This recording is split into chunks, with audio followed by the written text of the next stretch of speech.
So, good day to each and everyone. So, in Module 4, ICT in various content areas, we have 5 learning outcome about it. So, here it goes.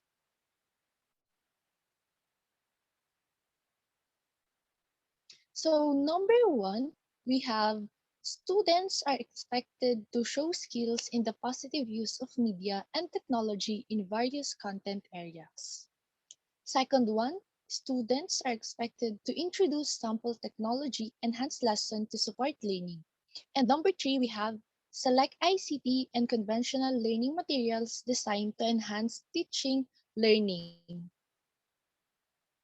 Aside from this, we have number 4, describe flexible learning environments that enhance collaboration with the positive use of technology tools. And last but not the least, students are expected to reflect on the use of technology in facilitating and improving the teaching and learning process, and on its relevance and appropriateness.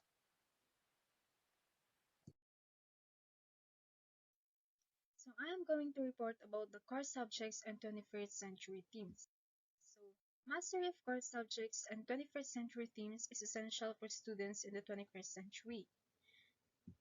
These include English, reading and language arts, world languages, arts, mathematics, economics, science, geography, history, and government and civics. So schools must move beyond the focus on basic competency in core subjects to promote understanding of economic content at higher levels by weaving 21st century interdisciplinary themes into core subjects. This is to meet the demands of 21st century by 21st century learners. So these core subjects are global awareness, financial, economic, business, and entrepreneurial literacy, civic literacy, and health literacy. So let's move on to learning and innovation skills. These separate students who are prepared for increasingly complex life and work environments in the 21st century and those who are not. These skills include creativity and innovation, critical thinking and problem solving, communication and collaboration. And let's move on to information, media, and technology skills. People in the 21st century live in a technology and media-driven environment marked by access to an abundance of information, rapid changes in technology tools, and the ability to collaborate and make individual contributions on an unprecedented scale. So to be effective in the 21st century, citizens and workers must be able to exhibit a range of functional and critical thinking skills such as information literacy, media literacy, and ICT or the information communications and technology literacy. So let's move on to life and career skills. Today's life and work environments require far more than the thinking skills and content knowledge. So the ability to navigate the complex life and work environments in a globally competitive information age requires students to pay rigorous attention to developing adequate life and career skills such as flexibility and adaptability, initiative and self-direction, social and cross-cultural skills, and productivity and accountability, and leadership and responsibility. So, these core subjects also include 21st century support systems. To develop a comprehensive framework for 21st century learning requires more than identifying specific skills, content knowledge, expertise, and literacies. An innovative support system must be created to help students master the multidimensional abilities required of them in the 21st century. The partnership has identified 5 critical support systems that ensure the student mastery of 21st century skills. So these skills also include 21st century standards, assessment of 21st century skills, 21st century curriculum and instruction, 21st century professional development, and 21st century learning environments. So it is important to emphasize that while figure 1 that is shown by Miss Justine represents each element distinctly for descriptive purposes, partnership of 21st century views all the components as fully interconnected in the process of 21st century teaching and learning. Together, the components form a comprehensive set of skills aimed to develop the whole student. So let's move on to digital literacies.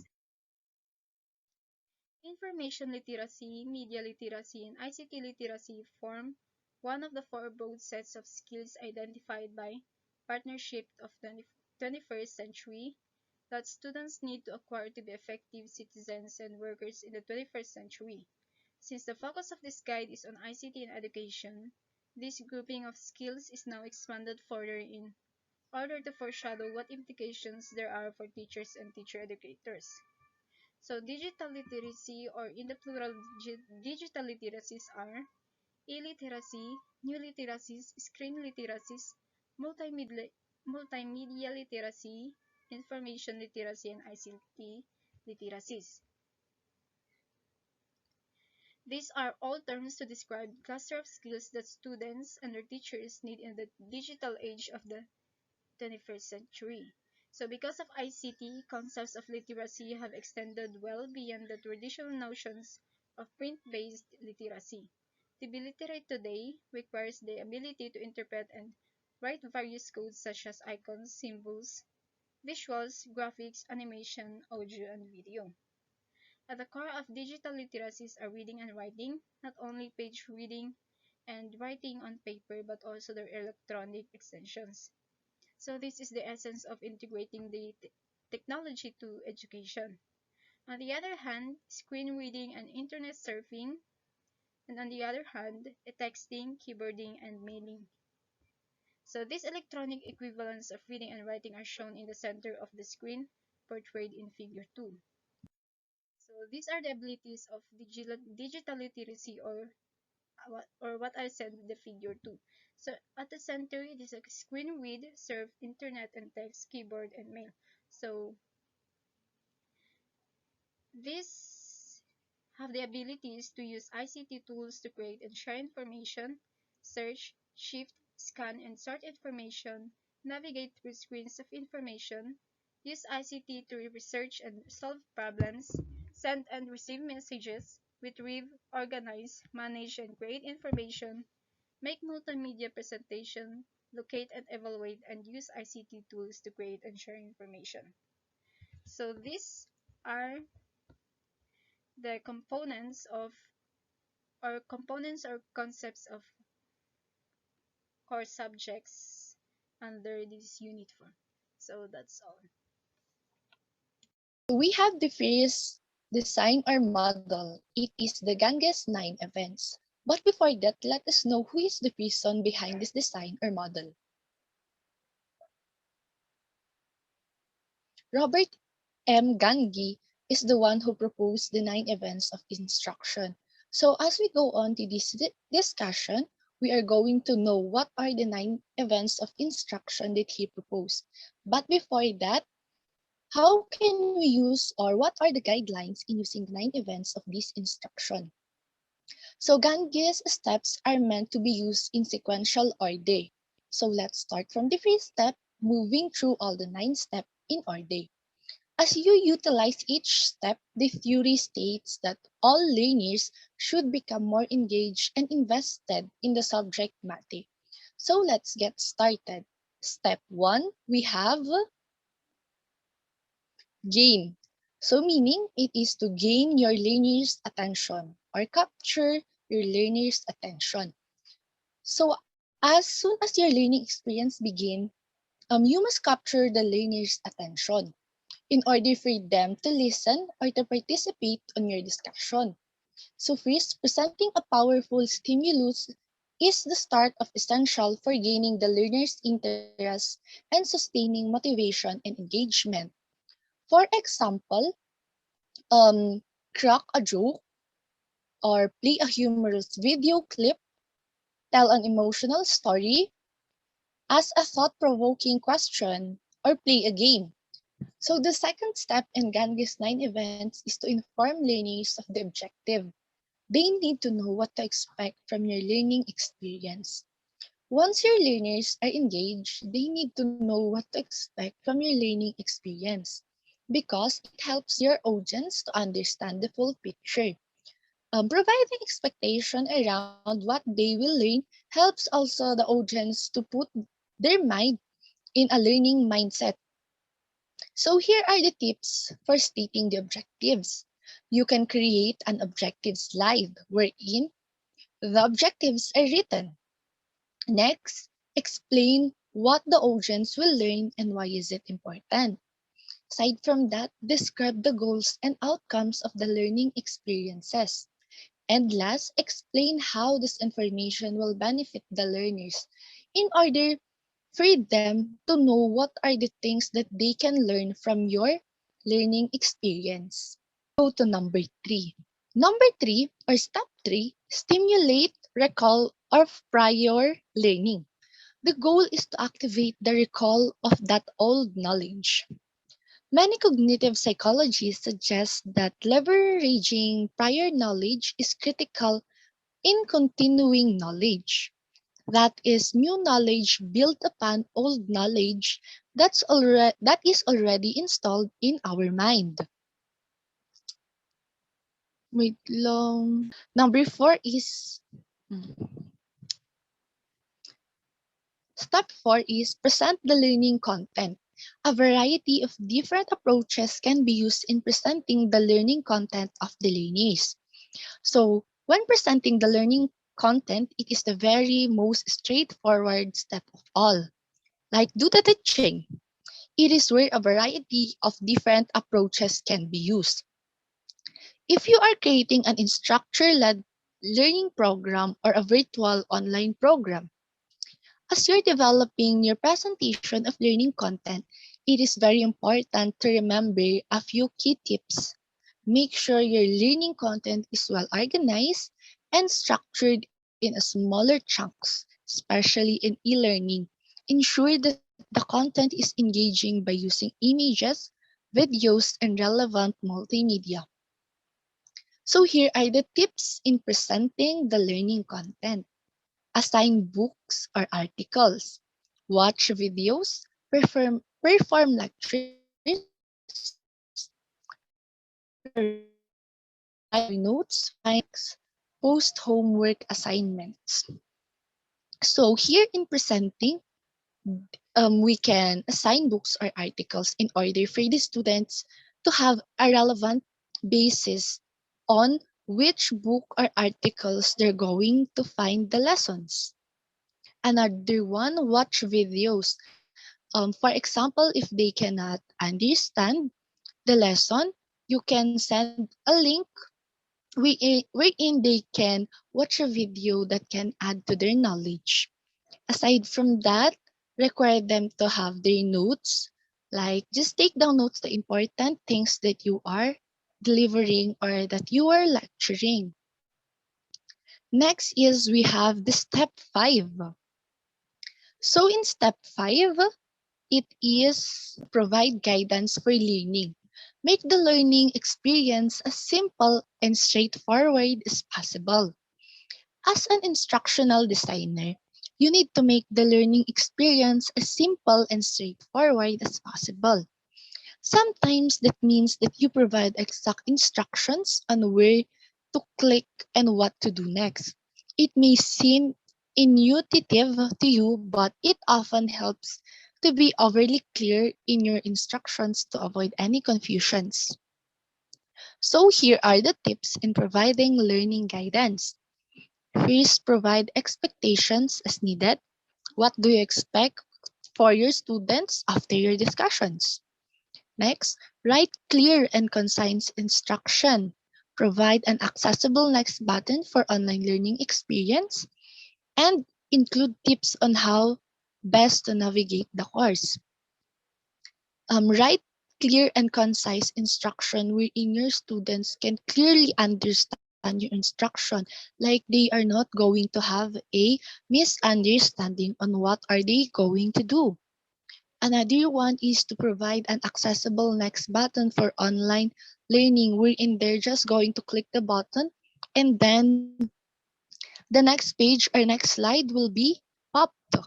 Another one, when you include tips on how best to navigate the course, like you're going to give them additional information, like you're going to give a link wherein this link is related to our discussion or related to our subject. Asan na yun? Wait lang. Next slide, we have number 6. Step 6 is, it is the elicit performance, allow learners to practice. So after the content is presented, you need to allow time for learners to practice. The mix of repetition and recall is critical to any deep learning.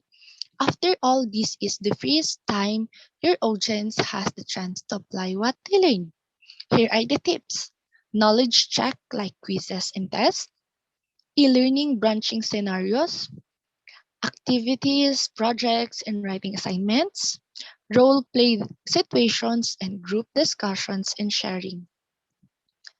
Like when you are going to check their knowledge, like quizzes and tests, they're going to, or their scores reflect what they have learned, if they understand your lecture or they did not. Aside from this, group discussions and sharing is also important because your students can open up what are the things that they have learned, what are the things that they didn't understand in order for you to explain the things that they didn't understand. Next, activities, projects, and writing assignments. This helps them to improve or to apply the things that they have learned from your lecture. And of course, allow them to practice in order for them to enhance or in order for them to organize that these are the things that they understand and these are not, in order for them to open it up to you as the instruction for you to explain what are those things that they didn't understand. And then we have the number 7 or the step 7. Shoot off. So we have the step 7, provide timely feedback. Only way your learners know that they're doing correctly and what they need to improve upon. So personalized immediate feedback is most effective for learning. Feedback is the only way your learners know what they're doing correctly and what they need to improve upon. Make sure your learning experience has some type of feedback system built in. This is easier to implement for instructor learning experiences than e-learning, but still it can be done. So here are the tips in providing your feedback.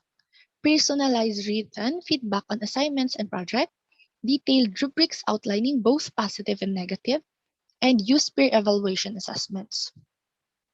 So at the end of the lesson, if you have let them have their assignments, at the end you can write what are the things that they need to improve on themselves, like what are their weaknesses in the subject and their strengths in the subject.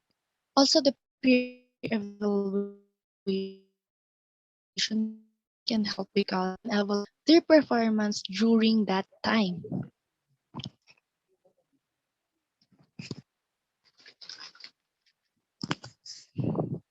Okay.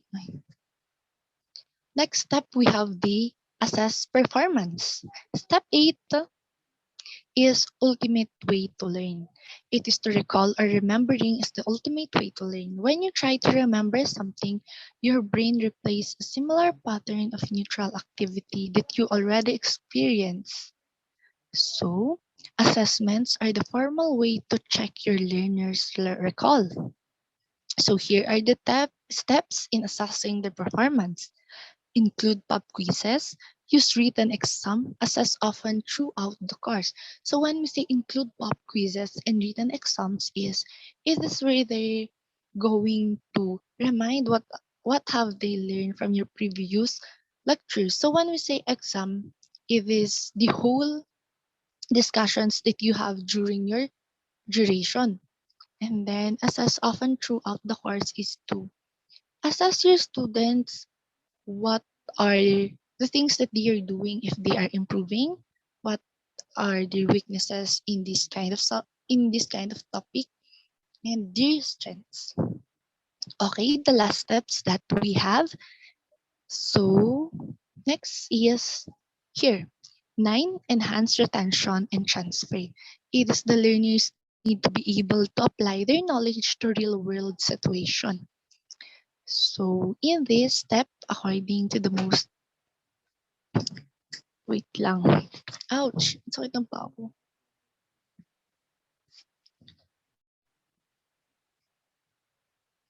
We have the last step, enhance retention and transfer. It is the way that learners need to able to apply their knowledge to real world situation. So according to GAGNES, this is the most difficult of all the events because they're going to make sure you spend plenty of time allowing your learners to practice themselves. Like first, use real world scenarios, build in time for real world practice, interactive learning activities, allow flexible learning opportunities, continually use example of real world situations. Wherein after you discuss, you're going to tell them that in the future or in the near future, you're going to use our learning in your daily life. Like you're going to see the of bright side or positive side of the world. So while you are teaching, you are also building your students for their future. Like they should focus on the things that they are learning, because at the end of the day, they're going to use what they have learned from you. So those are the 9 steps or 9 events according to GAGNES. Pucha, sana all tapos.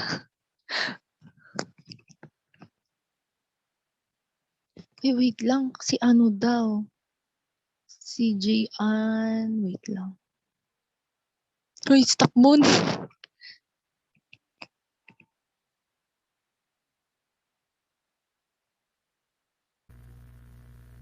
Okay, so once again, good morning. So for this presentation, we are going to discuss about the Bloom's revised taxonomy under ICT in various content areas. But before all, let us know what are we going to discuss.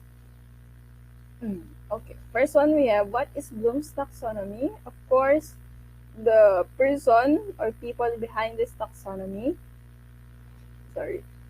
and its content. So let's now go to what is Bloom's taxonomy. So it says here that it is a framework for categorizing educational goals. So taxonomy of educational objectives, familiarly known as Bloom's taxonomy. This framework has been applied by generations of K-12 teachers and college instructors in their teaching. So Bloom's taxonomy is a classification of thinking organized in accordance with the interest of the learners. So Bloom created his categories based on the complexity of skills and understanding. So an image of pyramid shown in the presentation is often used to show how the levels of difficulty increases as the learner moves up the next category. So from the image, sorry, we can see a change. We have here the Bloom's taxonomy in 1956, and which was revised in 2001. So the 2001 is now what we call the Bloom's revised taxonomy.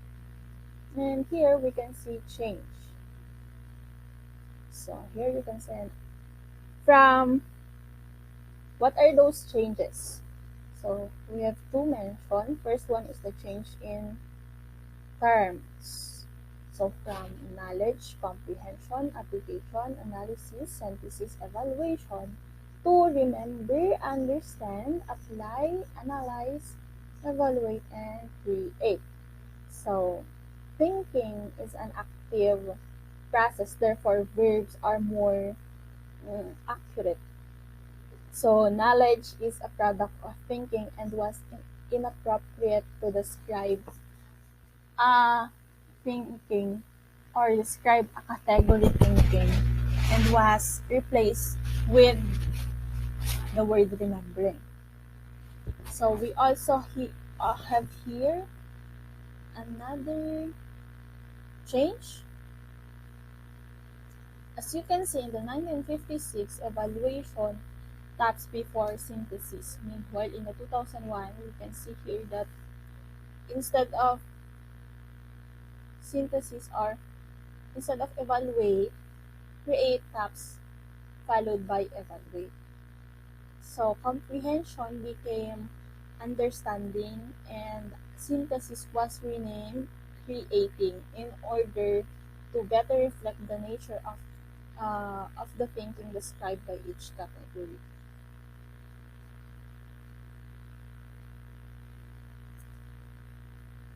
Okay, so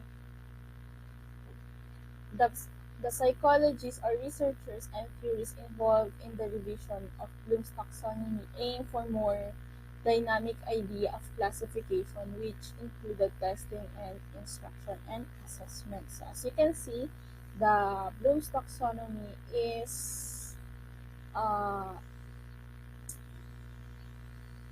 was created or leveled from from the bottom, lower order thinking skills to higher order thinking skills. So bottom to the top. So to know further, let us now go to the next presentation.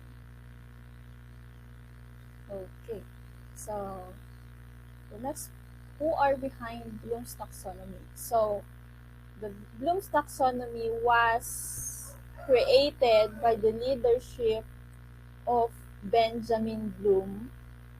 Yeah, they created the framework for defining educational goals in 1956 with his colleagues Max Engelhardt, Edward First, Walter Hill, and David Blackwell. So he is the person in photo in the presentation is the main proponent of the Bloom's taxonomy. With we also have here his colleagues mentioned. So to further understand, let's now go to the next presentation. So here, if you are facing the presentation in the left side, you can now see a clearer view of the Bloom's revised taxonomy. It is the remember, understand, apply, analyze, evaluate, and create. So the framework elaborated by Bloom and his colleagues uh, was consisted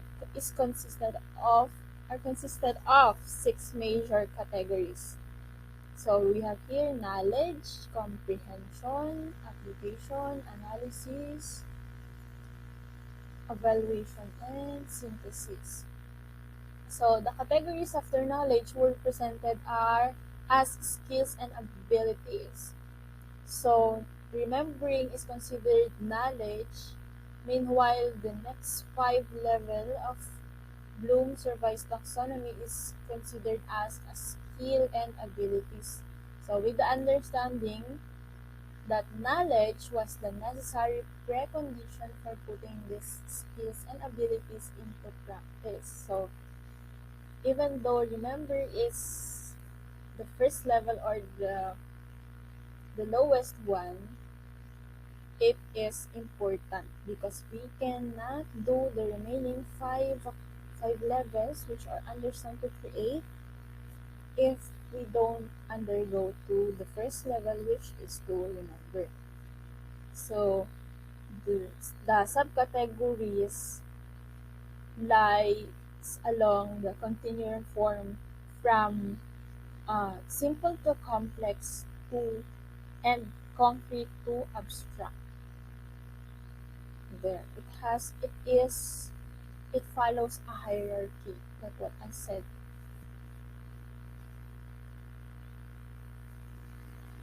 Okay. So again, for the Bloom's revised taxonomy, it's shown in the pyramid. So the pyramid demonstrates how each learning outcome must be achieved before moving on to the next level. So you can't move into the next level if you don't undergo to assert to all of the process. So to further understand and know more, let's now discuss the sub-levels, the levels of Bloom's-Rebel's taxonomy. So we have here first one, remember, from its breed, from remember. So let's now go to its definition. To retrieve, recall, or recognize relevant ideas or knowledge from long-term memory. So here we are going to recall or recognize a certain idea from before. So it is when memory is utilized to produce definitions, facts, or recite information. So remember, remember level is known as the knowledge, like what I mentioned. So knowledge is required for us to remember the things. So though it is important because we can move on to the next level without remembering it. It is considered the shallowest process. Though it's the shallowest, it is also important. So let's now move on to the next level, which is to understand and apply. First one, understand. It is to demonstrate comprehension through one or more forms of explanation, constructing meaning from different types of functions, be they written in graphics. So in understanding, you are now engaging in activities. So it is the engagement of in activities and products.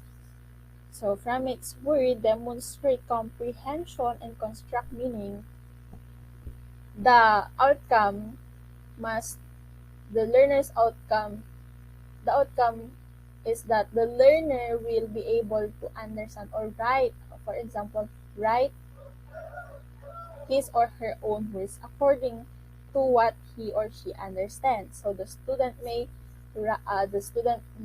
can now draw or illustrate an idea according to his or her understanding, since he understands. So after you recall, you are now going to understand. So next one, we have apply.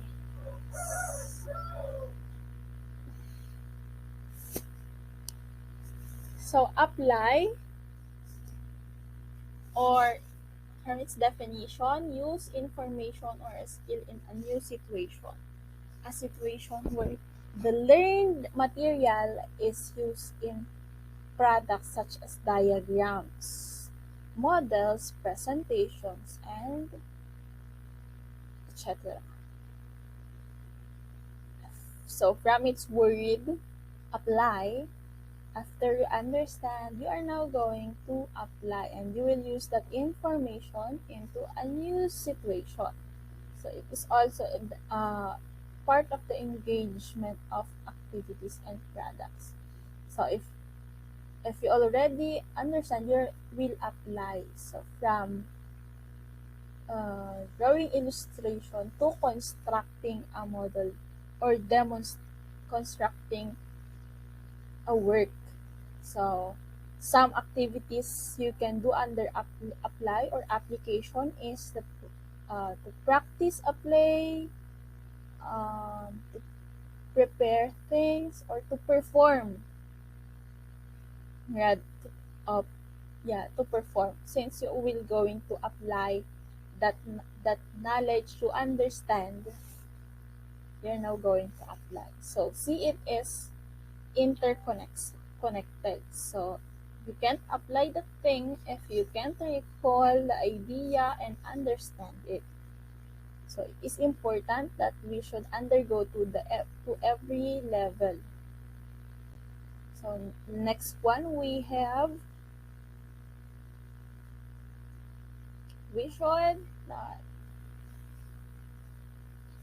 analyze. So from its definition, to break material into its constituent parts and determine how the parts related to one another and or to an overall structure or purpose. So it's okay. So breaking material into parts and determining how the parts are interrelate to each other or to an overall structure of purpose. So after applying, you are now going to analyze. So, for example, you recall the in math problem, you remember the formula, and then you understand the formula. Now you apply the formula. Now you are going to analyze. Since you applied it, you are going to analyze if it is connected or interrelated, or if it's correct, or if it's right or wrong. So you can now classify. For example, in maths, you can now classify the variables, something sort of like that. So you are now going to differentiate. In history, you can now, after understanding, you can now, for example, in history, you can now differentiate the world, the the world or the way of living before and after. It is yeah, that is some of the activities you can do if you reach the analyzed level of Bloom's revised taxonomy. So you can now able to analyze the functions. You can now able to identify what is fact or what is right and wrong, or right fact or opinion. So that is the analyzed level of Bloom's revised taxonomy. Now let's now go to the evaluate. So it is to use information or a skill in a new situation. So making judgments based on criteria and standards through checking and critiquing. So there, after you analyze, you are going to evaluate. So in analyze, the question may be, how can I be logical? So now here in evaluate, you are now able to judge. So from I can be logical to I can judge. So it says here that making judgments based on criteria. So after analyzing, you now evaluate the thing. So it is the use of, we have here criteria. So as we observe, most of our exams or quizzes, there are essays and there are criteria. So if ever you're done answering, the teacher will now evaluate your answers. I'm stating an act of evaluating, or the evaluate. The teacher will now evaluate or check your answers through the criterias the teacher set. So, and then critique the answer. So that is evaluate. So in analyze, you can be logical, but in evaluate, you can judge. So in evaluate, you can judgment is included with the involvement of criteria and other standards of checking and critiquing something. So next one, let's go to the last stage, or the last level, or the highest level of the Bloom's revised taxonomy. So it is put elements together to form a new coherent or functional whole. So take the word new. So reorganize elements into a new pattern or structure, putting elements together to form a functional whole, and reorganizing elements into a new structure or pattern by planning or producing. So Creating, when we say create, you are now able to create or produce a new idea or product or structure like what was mentioned. So, so from the uh, from the recent discussed levels, you are now, if you understand or you applied it all, you are now going to, or you can now create a new, you can now create something. For example, after understanding in literature, we can now create, after understanding what is you recall what is poem, you understand what is poem, you applied the rules in making a poem, you evaluate, no, you analyze if it is proper, you evaluate or judge, and now you can now, after that all, you can now create your own poem. So that is an example of an output of this level. So you can now create a new. Aside from creating or composing, other things under this is you can now able to develop, you can now formulate or hypothesize or originate things. So that is the 6 levels. Yeah,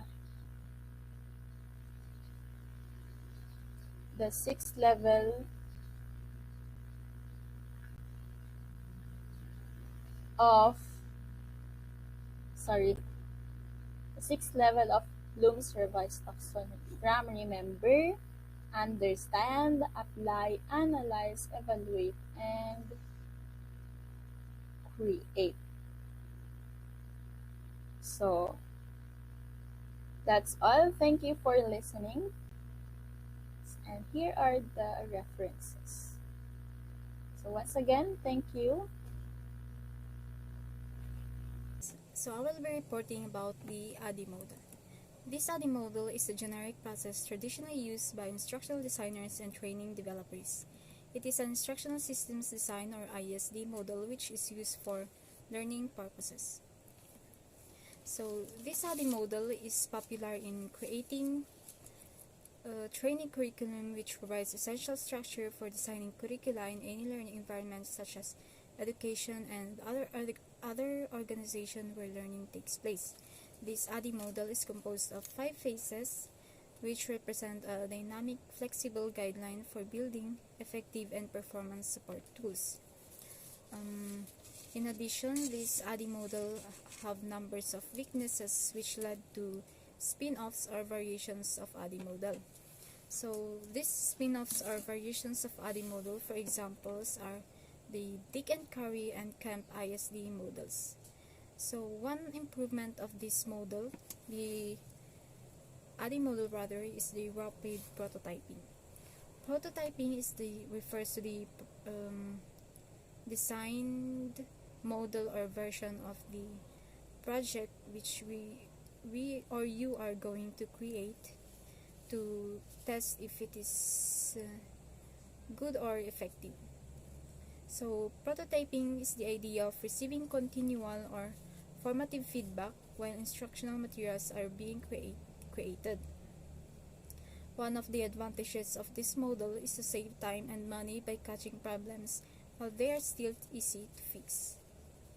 So, in addition, instructional theories also plays an important role in this model because they shape and define the outcome of instructional materials. These instructional theories are namely cognitivism, behaviorism, social learning, and constructivism.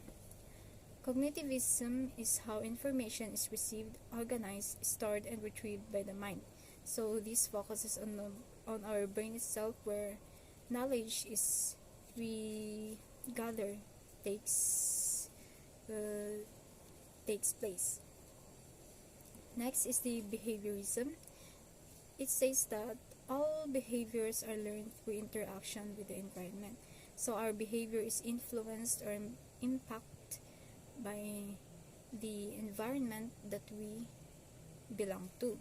So how the people act, behave, or interact in that certain area, we can they can influence us, and we can get those ways of behaving. So next is the social learning. Social behavior is learned by observing and imitating the behavior of others. So as I've said, our behavior is influenced by the factors in our environment. So this is how we also perceive how the behaviors of others are good or bad. And for example, these good actions or bad, we can imitate them and do them also. So next and the last instructional theory is the constructivism. This refers to the construction of knowledge rather than taking in information. So instead of sitting and listening to the teacher, learners actually apply the knowledge they got, and they also create their own concepts, ideas, and information about a certain topic. So that is a brief discussion for the instructional theories. So let's move on to the ADDIE model step. There should be an E after the I. Sorry for that. And in the ADDIE model, each step has an outcome that feeds into the subsequent step. So this model is a process or a cycle process wherein the first is the analysis, design, develop, implement, and evaluate. So first is the analysis. This is where instructional problem is clarified, instructional goals and objectives are established, and the learning environment and learners' existing knowledge and skills are identified. The analysis serves as the foundation of the whole phases of the model or the whole process of the ADDIE model. So this is where we gather information and make decisions on how we create the instructional curriculum. So under the analysis, there are questions addressed in order for the information gathered are relevant, reliable, and complete. So these are the questions. First, who is the audience and their characteristics? This refers to the targeted learners, which we will execute the generated instructional curriculum. Next is identify new behavioral outcome. What types of learning constraints exist? What are the delivery options? Because the delivery options may differ on the learners. Like for example, for basic education, instructionals are more basic before compared to higher education, which are complex. And what are the online pedagogical considerations? Like for example, their interests and needs technologically. And what is the timeline for project completion? This pertains to the time where the execution of the instruction is completed. So let's move on to the design. So the design phase deals with learning objectives, assessment, instruments, exercises, content, subject matter analysis, lesson planning, and media selection. So the information gathered under analysis serves as the blueprint that would be used under the design phase. And take note that the design created must be signed first by the stakeholders before moving on to the next phase. So it should be systematic and specific. Systematic is also a methodological manner wherein it is logical, orderly method of identifying, developing, and evaluating a set of planned strategies targeted for attaining the project goals. And specific means each element of the instructional design needs to be executed with attention to details. So, the relevance of this specific is in order for us to find details which need improvements or revise. So let's move. There are steps under the design which are followed. So first is documentation, application instructional strategies, create storyboards, design the user interface and user experience, prototype creation, and apply visual design or graphic design. That is for the design phase. So let's move on to the development phase. Developers create and assemble the content assets that were created in the design phase. Testers program debugging procedures. Programmers work to develop and or integrate technologies, and the project is reviewed and revised according to any feedback given. So for example, in the feedback given, it says that the model or the instruction is weak or ineffective. It must be revised according to that feedback in order to improve the model, so or the instruction. So under the development phase is the, in short, is the improving of the instructions created. So that's for the development phase. Let's move on to the implementation. So implementation is a procedure for training the facilitators and the learners is developed.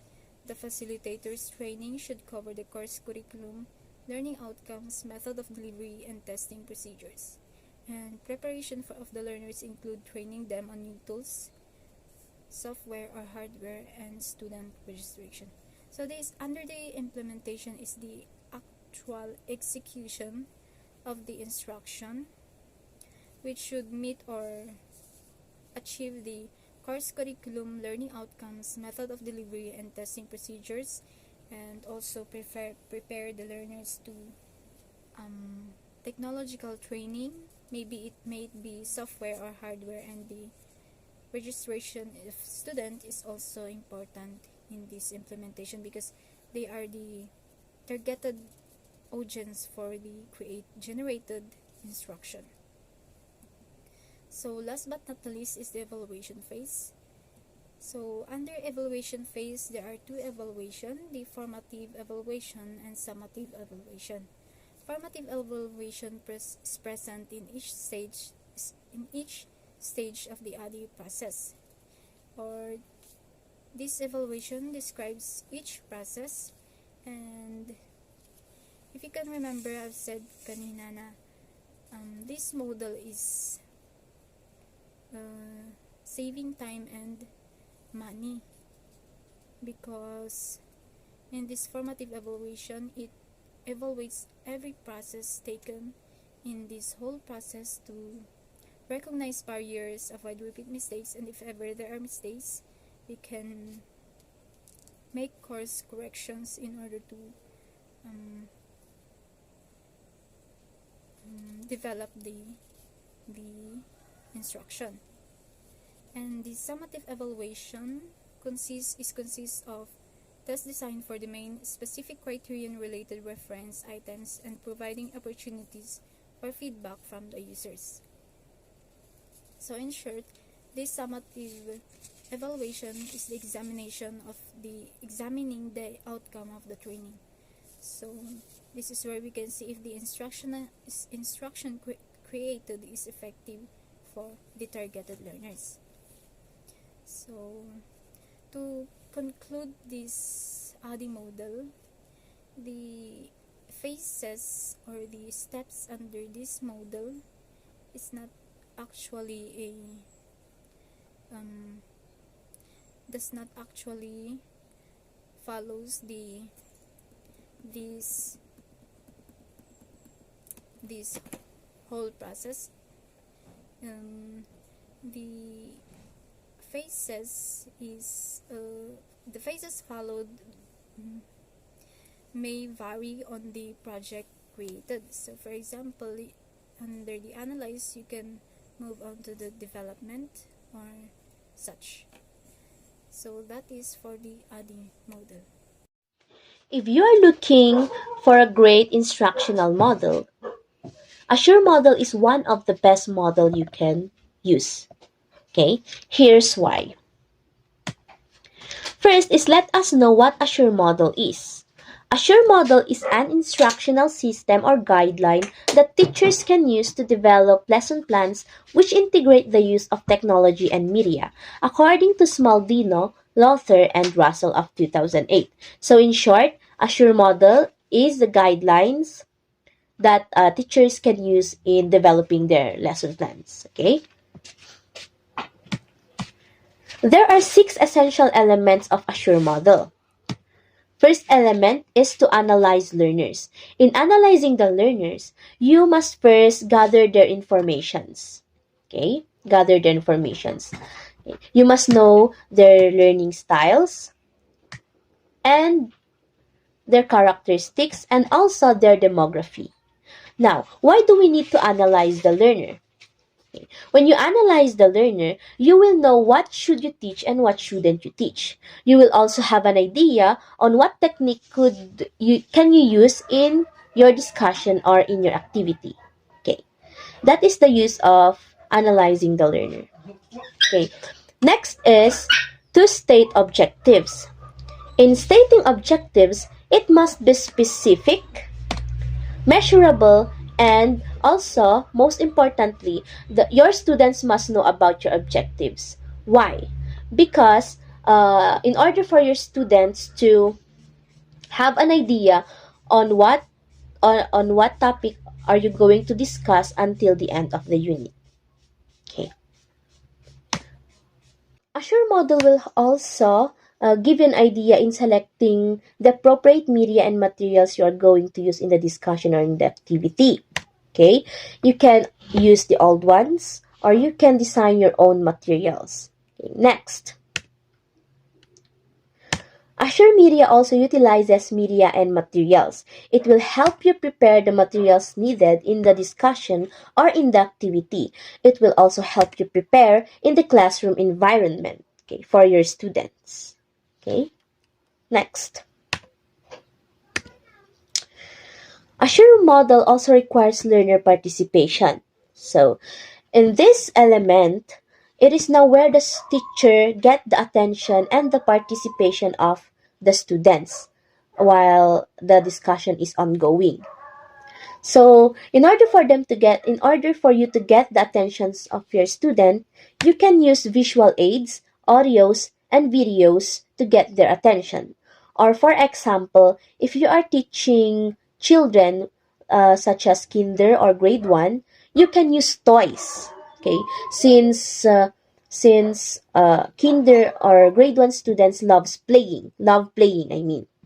You can use toys in the discussion or in the activity in order for them to enjoy the discussion and enjoy the activity.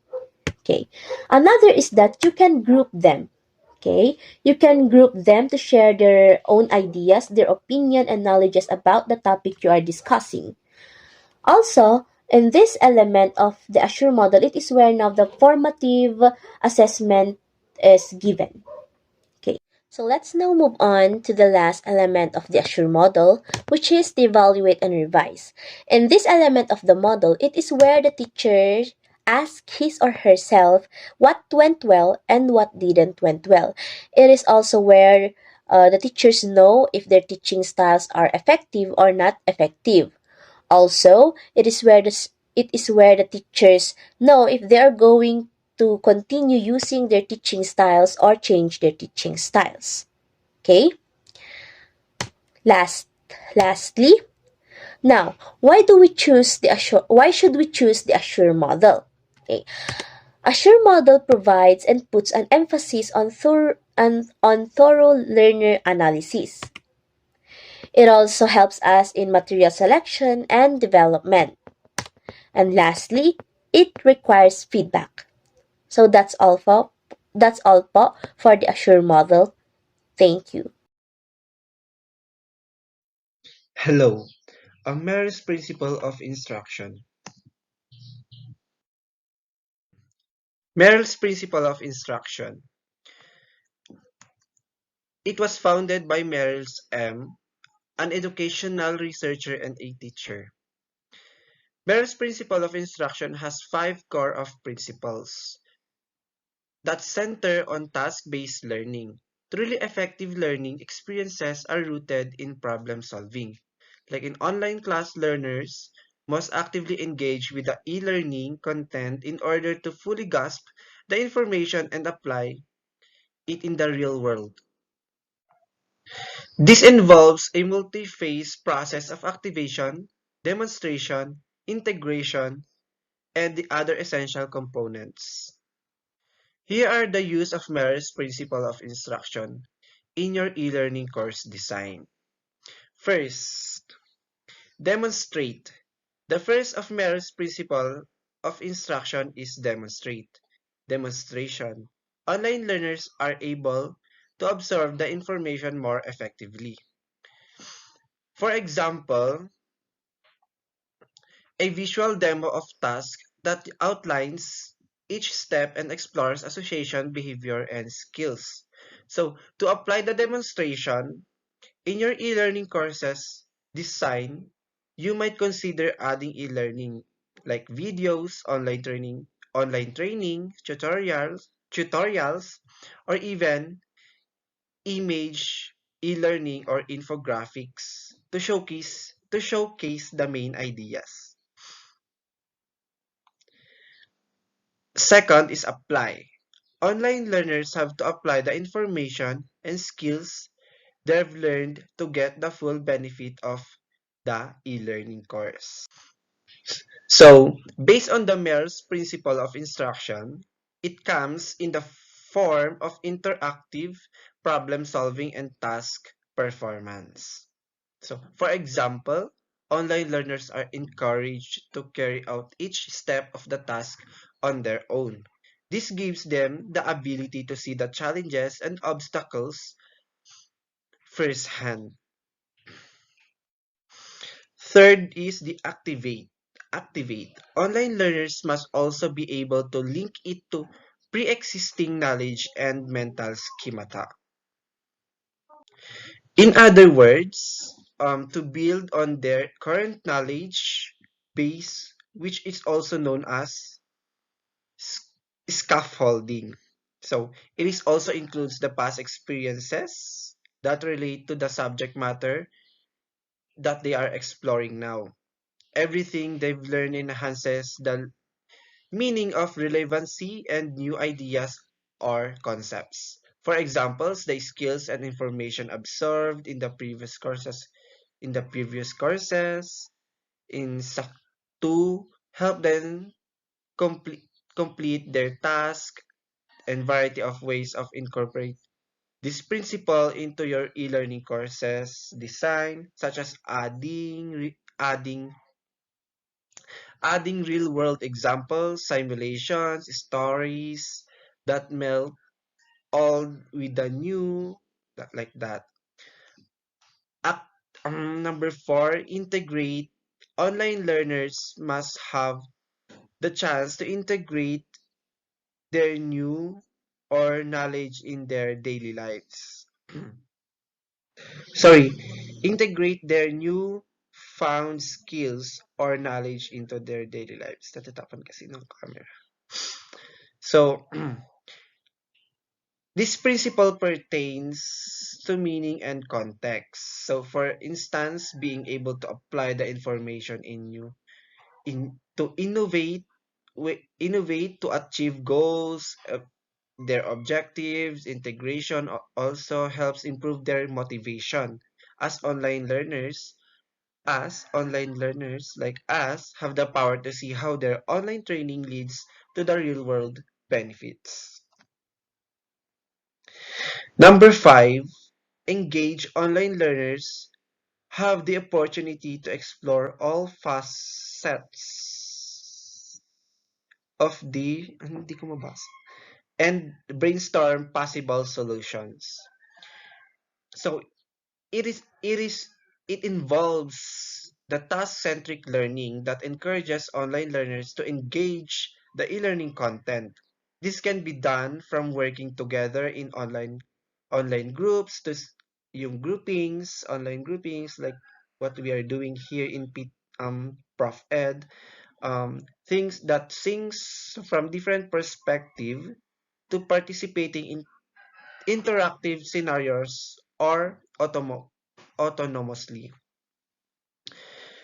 To engage the motivation online learners so that they play an active role in the learning process instead of sitting idly by while the information is presented. In applying Merrill's principle, a crucial element that should never be overlooked is timely e-learning feedback. Online learners should be able to identify areas of improvement so that they can more effectively problem solve in real-world environments. For example, mm, Ask online ask online learners to participate in e-learning scenarios or simulations. Then offer immediate e-learning feedbacks based on their performance. These interventions allows them to improve their performance behavior so that they avoid the same mistakes in the future.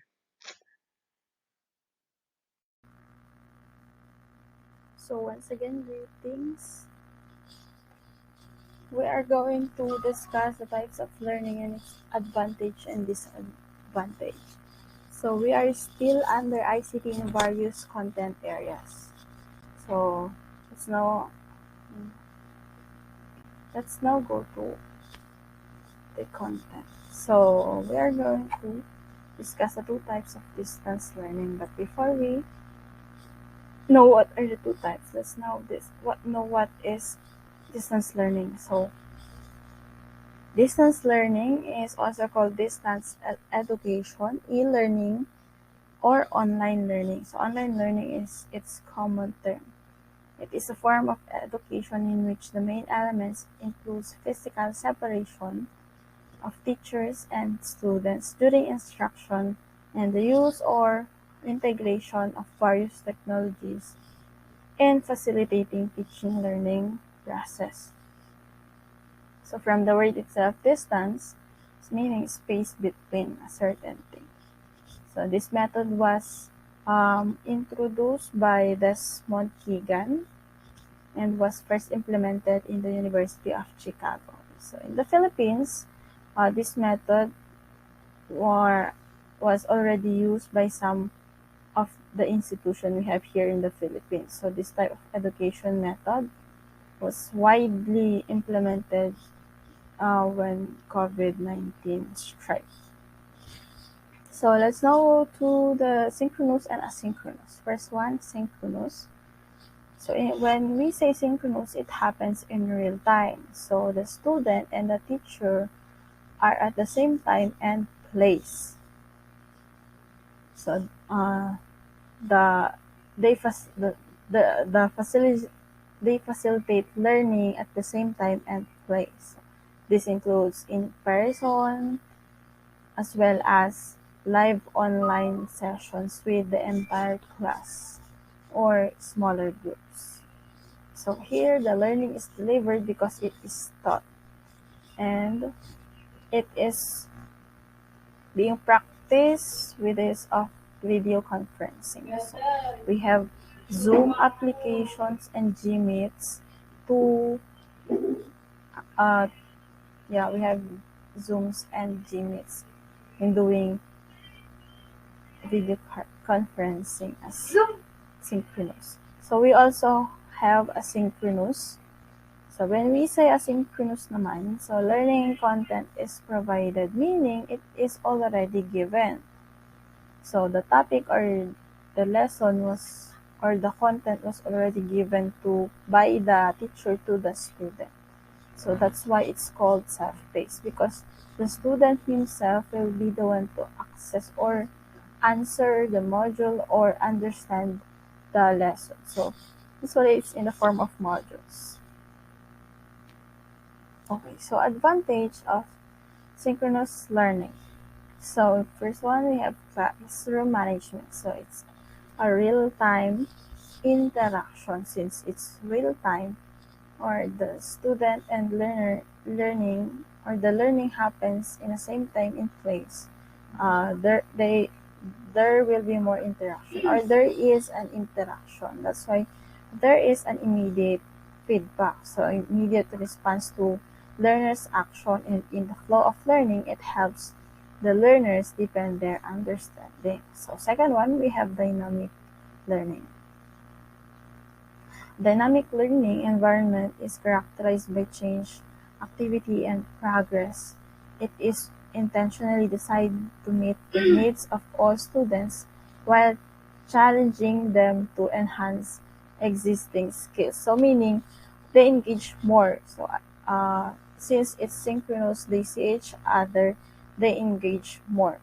So we also have here the brisk and exciting phase.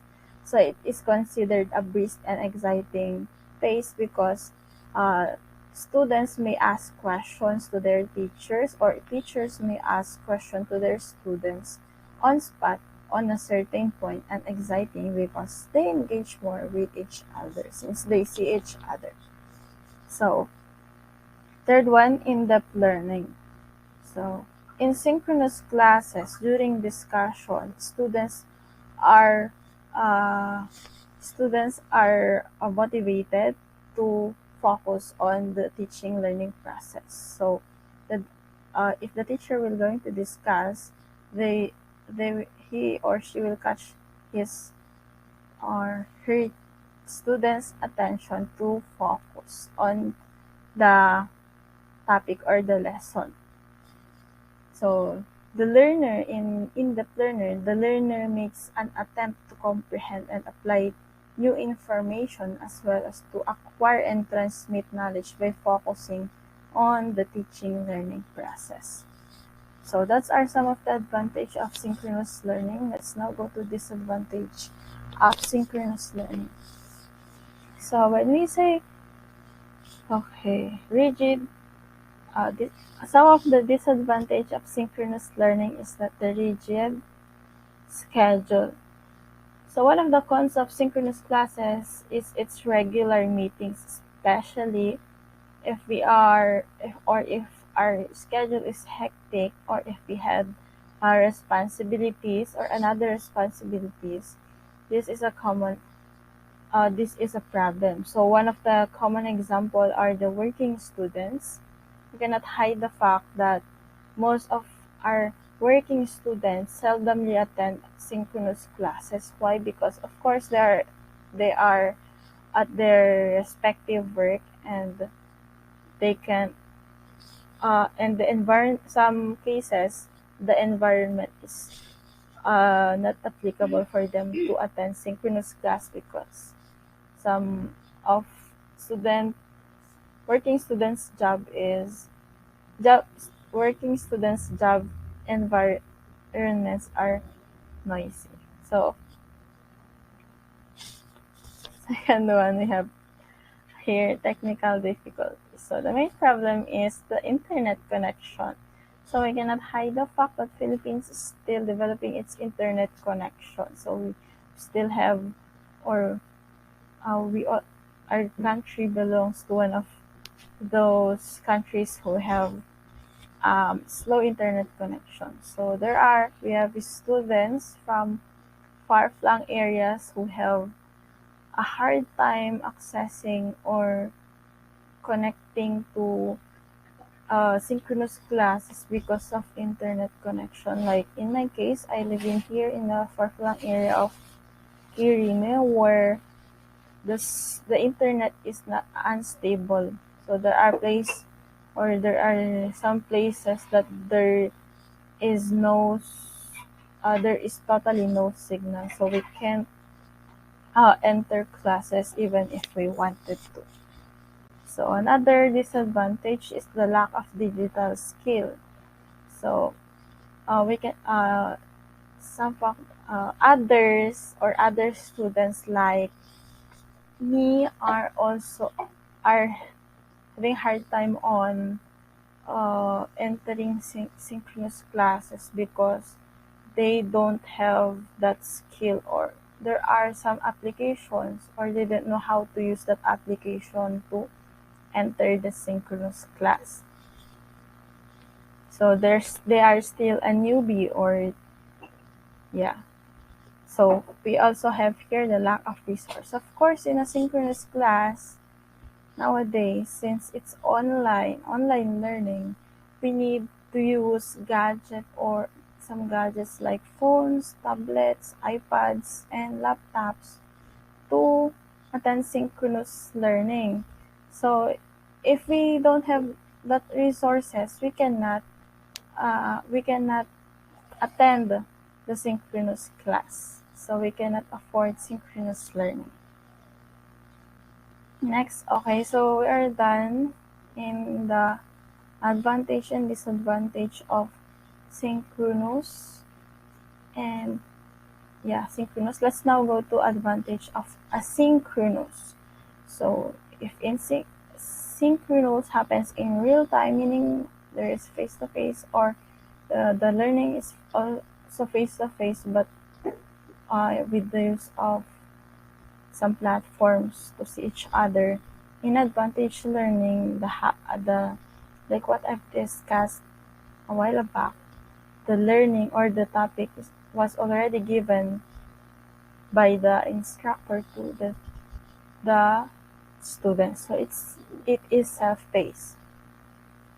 So what are the advantages? So first one, we have flexibility. So in asynchronous, we could hold our time.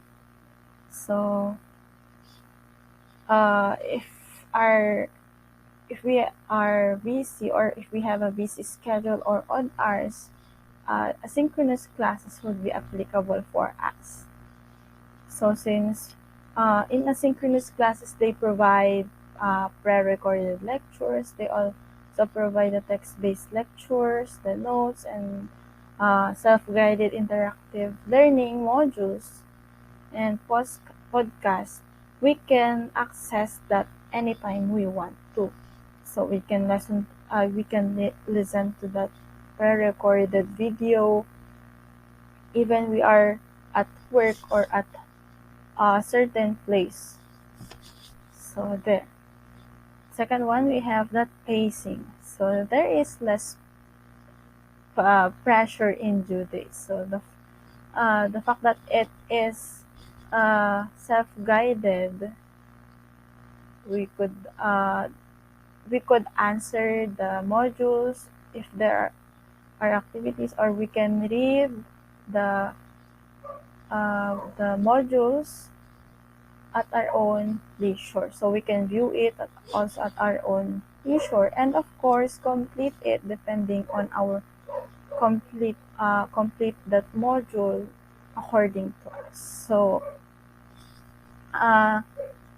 yeah, so usually in our type of learning, yeah, in UC we do asynchronous classes, and we can hide the fact that we have due dates, but of course in asynchronous we will have we have that enough time to complete the module.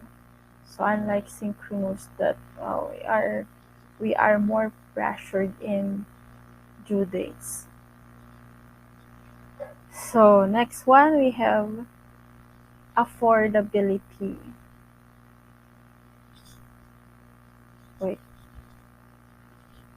Affordability.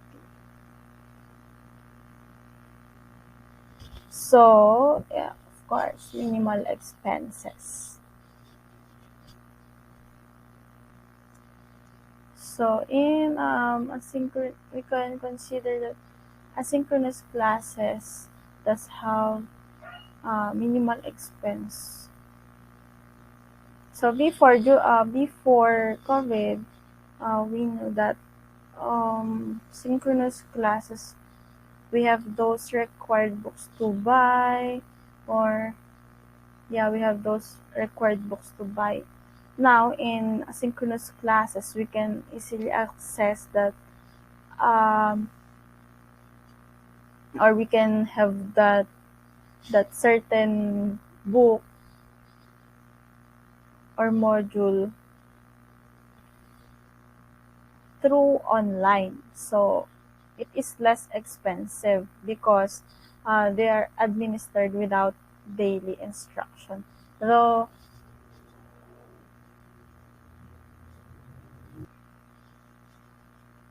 so here we can have our, or we can complete, we are allowed to complete our education, or a certain module with the least amount of supervision, and as a result at the possible lowest cost. So if we are going to compare uh, affordability during synchronous classes and asynchronous classes, during we spend more loads during synchronous classes, especially those students who are using data compared to asynchronous classes, because you are just going to search what you needed, or what you are just going to see the information you need, and that's less of that's yeah, it's more, the expenses is more minimal. So let's now go to the disadvantage of synchronous learning. So first one is isolation. So of course, if you are isolated or being isolated, you are lonely. So um if you like some, we can consider isolation as one of the disadvantages of asynchronous learning, especially for those students who are in boarding houses, or who boards. Since they're alone, there is no interaction. The learning, or the student will mm, just out isolate himself or herself, resulting into loneliness, since you are just alone. Yeah. So we feel loneliness because social media and email or others simply can't deliver the same kind of intellectual energy as a real-time interaction. Unlike sa synchronous classes or learning, there are greetings, or there is a real-time greetings and introductions. Here in asynchronous classes, you're just alone. So this atmosphere, or the asynchronous learning atmosphere is less of also less of less collaborative. So the opportunities to interface with debates and networks with classmates are scarcer or lesser. So that is one of the disadvantage of asynchronous. We also have here the risk of apathy. So most of the time we lack of interest and enthusiasm. Like, it is, since it's not real time and we've got to work on our own, or on our own pace. Sometimes instead of um, having that module time, or module time, we rather, or instead, lack our focus and interest, or joy or enthusiasm to to read that module or to answer that certain activities, and I'm guilty for that one. So, okay, that those are the advantage and disadvantage of asynchronous class. So, let's now go to the relevance and appropriateness in the use of technology in teaching and learning. So, this is under the ICT. Okay, so under it are the principles in selecting instructional material base. So in selecting instructional material, there are things we also would need, or we need to consider some things. So first one is appropriateness and feasibility. So when we say appropriateness, is it suitable for the target learners? So is this material suitable for them? So before COVID, so we use instructional materials in elementary. In elementary, we use Manila paper or colorful objects or colorful what we call that, colored papers, in creating instructional material base for the pupils. We use textbooks, pamphlets, handouts. Those are some of the instructional materials or print instructional materials. We also have podcasts or cassettes as audio instructional materials, and under visual we also have charts, real objects, or photographs. And under audiovisual, we have slides, tapes, films, or videos, and other multimedia. While in electronic interactive, we use computers, graphing calculators, and tablets as form of instructional material base. So we need to consider if the material or instructional material we are going to use is suitable to our target learner and our instruction.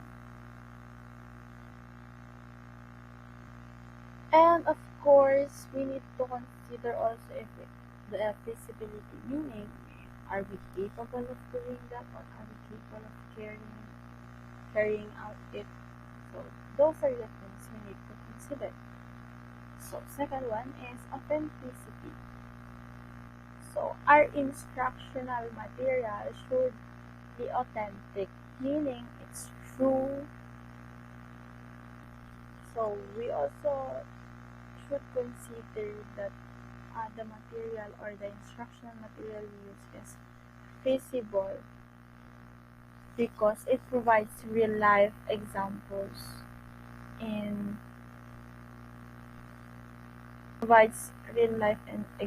our everyday situation. So they can be used to add more interest to the learner and serve as a reminder to the learner